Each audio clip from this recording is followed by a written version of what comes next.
Hi friends, வணக்கம். Welcome back to my channel. இன்னைக்கு நம்ம சேனல்ல என்ன வீடியோ பார்க்க போறோம்னா கற்பூரத்தை வச்சு செம்மையான டிப்ஸ் வீடியோ தான் பார்க்க போறோம். இத்தனை நாள் இந்த டிப்ஸ் எல்லாம் தெரியாம போச்சு அப்படின்னு நினைக்கிற அளவுக்கு சூப்பரான டிப்ஸை நான் உங்ககிட்ட ஷேர் பண்ணிக்க போறேன்.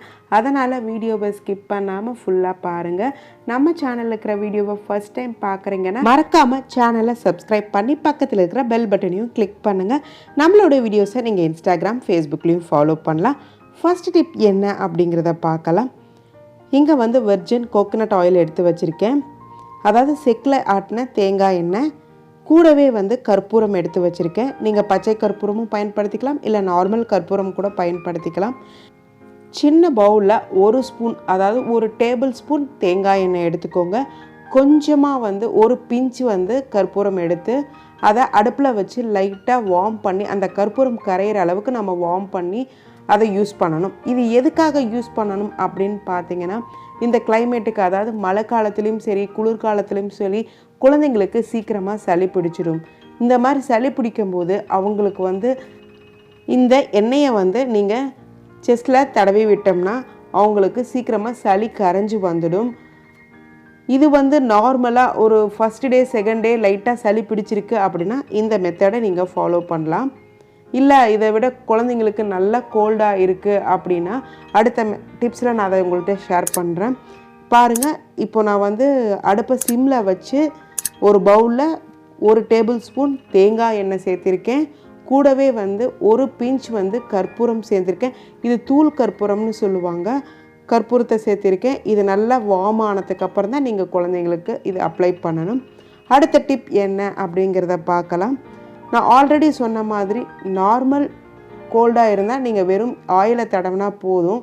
ஒருவேளை சளி அதிகமாக இருக்குது, எவ்வளோ மருந்து கொடுத்தாலும் சளி வெளியே வரல அப்படின்னு இருக்கிறவங்களுக்கு இந்த மாதிரி வெத்தலையை எடுத்துக்கோங்க.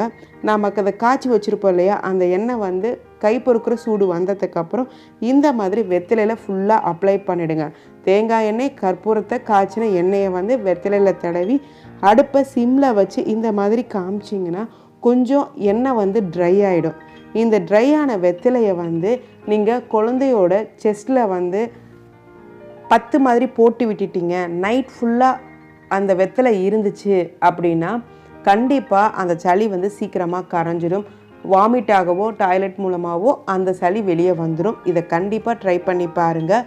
அடுத்த டிப்ஸ் என்னன்னு பார்த்தீங்கன்னா, நாம் கோகோனட் ஆயிலையும் கற்பூரத்தையும் லைட்டாக வார்ம் பண்ணோம் இல்லையா, அந்த எண்ணெயை வச்சு நாம் நம்ம தலைமுடி நல்லா வளரணும், டேண்ட்ரஃப் பிரச்சனை இருக்கக்கூடாது அப்படின்னு நீங்கள் பார்த்தீங்கன்னா இந்த எண்ணெயை கூட நீங்கள் தலையில் அப்ளை பண்ணலாம்.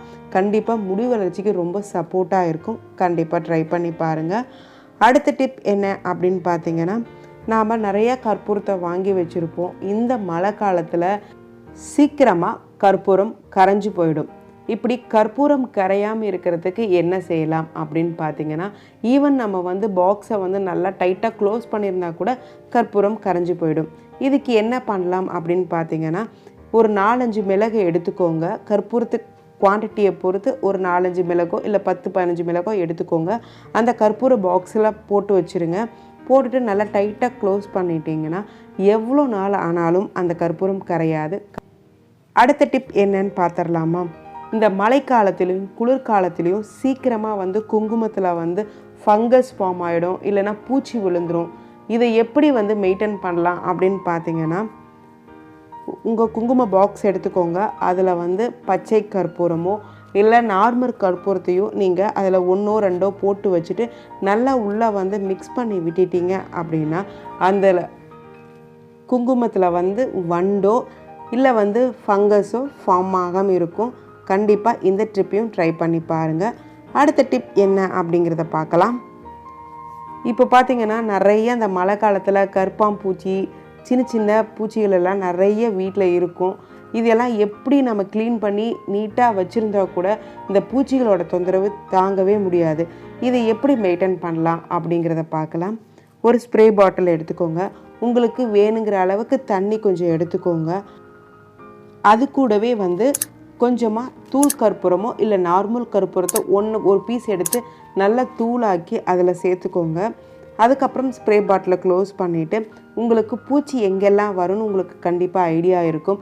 மெயினாக பார்த்திங்கன்னா நம்மளோட அடுப்பு மேலே இல்லை வாஷ் பேஷனில் எங்கெல்லாம் சின்ன சின்ன கேப் இருக்கோ அங்கே இந்த கரப்பான்பூச்சி நிறையா தொந்தரவு செய்யும். அது மட்டும் இல்லாமல் அந்த வண்டு, அதுக்கப்புறம் சின்ன சின்ன பூச்சிகள் நிறையா இருக்கும். அதுக்கெல்லாம் என்ன பண்ணுறீங்க அப்படின்னா, நீங்கள் சமைச்சு முடித்ததுக்கப்புறம் அந்த ஸ்ப்ரேவை கொஞ்சமாக அடித்து நல்லா ஒரு துணியில் தொடச்சி விட்டுடுங்க. அதுக்கப்புறம் நீங்கள் தூங்க போகிறதுக்கு முன்னாடி வாஷ் பேஷன்லேயும் இந்த ஸ்ப்ரேவை அடித்து விட்டுட்டிங்க அப்படின்னா இந்த ஸ்மெல்லுக்கு எந்த பூச்சியுமே வராது. அதே மாதிரி சமையல்லாம் முடிஞ்சதுக்கப்புறம் இந்த ஸ்ப்ரேவை ஃபுல்லாக அடுப்பில் ஸ்ப்ரே பண்ணி விட்டுட்டு அதுக்கப்புறம் ஃபுல்லாக தொடச்சி விட்டுட்டிங்க அப்படின்னா சின்ன சின்னதாக பூச்சி, எறும்பு இதெல்லாம் கண்டிப்பாக அந்த பர்னருக்குள்ளே வந்துடும். சில டைம் அடுப்பு ரொம்ப ஸ்லோவாக எரிய ஆரம்பிச்சிடும். அதனால் இந்த ஸ்ப்ரேவை அப்ளை பண்ணி நல்லா தொடச்சி விட்டுடுங்க. கண்டிப்பாக எந்த பூச்சியும் எறும்பும் வராது. இந்த டிப் கண்டிப்பாக யூஸ்ஃபுல்லாக இருக்கும். ட்ரை பண்ணி பாருங்கள். அடுத்த டிப் என்ன அப்படிங்கிறத பார்க்கலாம். இந்த மாதிரி நம்ம சாமி ரூமில் கம்ப்யூட்டர் சாம்பிராண்டி வச்சுருப்போம். சில டைம் பார்த்திங்கன்னா நம்ம கம்ப்யூட்டர் சாம்பிராண்டியை நார்மல் மேட்ச் பாக்ஸை பயன்படுத்தி பொருத்தணும்னா ஒரு 4-5 ஸ்டிக்காவது நமக்கு தேவைப்படும். ஏன்னா அது சீக்கிரமாக பிடிக்காது. இது ஈஸியாக ஒரே குச்சியில் நம்ம பயன்படுத்தணும் அப்படின்னா ஒரு சின்னதாக ஒரு கற்பூரத்தை எடுத்துக்கோங்க. அதை கம்ப்யூட்டர் சாம்பிராண்டி மேலே வச்சு நீங்கள் பொருத்தி வச்சிங்கன்னா ஒரு 2 செகண்டில் சீக்கிரமாக அது பொருத்திக்கும். பாருங்கள் எவ்வளோ நல்லா புகை வருது. இதை நீங்களும் கண்டிப்பாக ட்ரை பண்ணி பாருங்கள். இந்த மாதிரி கம்ப்யூட்டர் சாம்பிராண்டியை நாம் இந்த மாதிரி ஒரு கண்டெய்னரில் எடுத்து வச்சோம் அப்படின்னா வீடு ஃபுல்லாக அந்த புகை ஸ்ப்ரெட் ஆகும். இதை வாங்கி நீங்களும் ட்ரை பண்ணி பாருங்கள். கண்டிப்பாக இன்றைக்கி நான் உங்ககிட்ட ஷேர் பண்ணிக்கிட்டேன். இந்த வீடியோ ரொம்ப பிடிச்சிருக்குன்னு நம்புகிறேன். இந்த வீடியோ பிடிச்சிருந்தா ஒரு லைக் கொடுங்க. ரொம்ப பிடிச்சிருந்தா ஷேர் பண்ணுங்கள். மறக்காமல் நம்ம சேனலை சப்ஸ்கிரைப் பண்ணி பக்கத்தில் இருக்கிற பெல் பட்டனையும் கிளிக் பண்ணுங்கள். தேங்க்ஸ் ஃபார் வாட்சிங்.